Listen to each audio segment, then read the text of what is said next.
¿Qué tal, queridos amigos? Tenemos que seguir refiriéndonos al señor anaranjado, el pato Donald Trump, quien se ha empeñado en agredir a los mexicanos.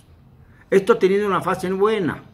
Ha unido a todas las voces críticas, a todos los partidos, a todos los postulantes a la presidencia, a todos los mexicanos bien nacidos.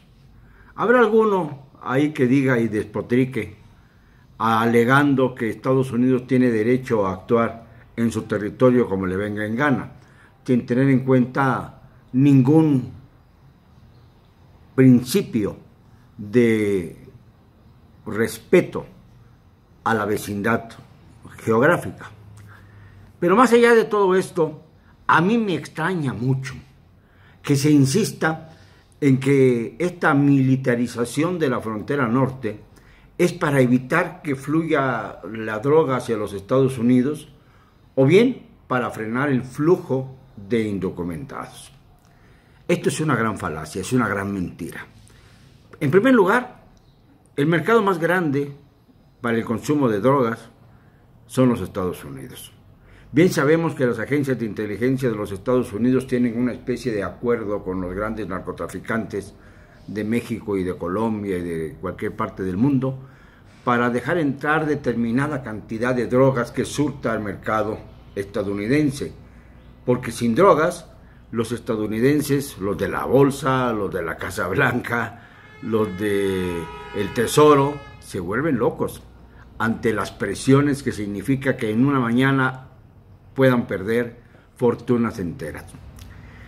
Pero también en el tema de los indocumentados, a los Estados Unidos no les conviene evitar que entre la mano de obra barata que contratan sobre todo los agricultores del sur de los Estados Unidos y que significa para ellos nada menos que hacer sus productos más operativos mercantilmente, es decir, ahorrándose mano de obra, pueden ofrecer sus productos mucho más baratos y así ganan siempre la competencia con otras naciones, incluyendo México. Es un autogol que nos metemos los mexicanos al no poder darles oportunidades de trabajo a quienes son considerados ilegales, que es un término deplorable, en los Estados Unidos.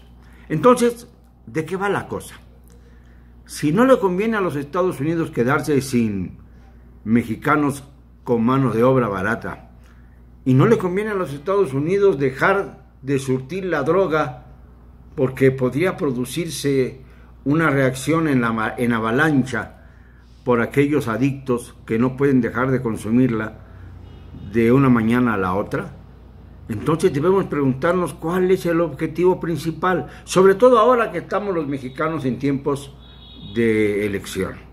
Dentro de poco más de 80 días, 70 días, estaremos inmersos en una de las elecciones más complejas de nuestra historia. ¿Esto de militarizar la frontera tiene que ver con ello? ¿O más bien el propósito es el de declarar a México un estado fallido para que la rectoría económica y militar de los Estados Unidos se imponga en nuestro territorio, abusando, hay que decirlo de alguna manera, de la vulnerabilidad y de la debilidad del gobierno mexicano? Porque no es con palabras como las de Peña Nieto, muy tardías por cierto, y no es con un pequeño aguijonazo a Trump como se va a resolver este conflicto. Este es un conflicto que pone, sí, en alerta a todo el orbe. El mundo entero está pendiente de hasta dónde va a llegar los Estados Unidos en sus pretensiones hegemónicas sobre todo el continente americano y sobre su vecino del sur, que ha sido su aliado en términos mercantiles y en todos los términos, porque obviamente han metido la mano hasta donde han podido en cuestiones de elecciones, en cuestiones de banderas sociales y sobre todo en cuestiones de economía, aplicando el neoliberalismo que ha sido verdaderamente una carga terrible para todos nosotros. Entonces, detrás de estas apreciaciones del señor Trump, priva sin duda la terrible la terrible realidad de que están como sopilotes sobrevolando el cadáver de una nación que se niega a morir. No es cadáver todavía. Se niega a morir porque tiene mucha dignidad, tiene mucho honor, tiene mucho que defender, mucha historia. Una historia que no comparte con los Estados Unidos. Una historia de verdadero valor. Una historia que nos enorgullece por la defensa permanente de nuestra soberanía. Señor Trump, entiéndalo. Si quiere apoderarse de México, posicionarse de él, va a tener que pasar por encima de millones de mexicanos. Digámoslo con cero cobardía.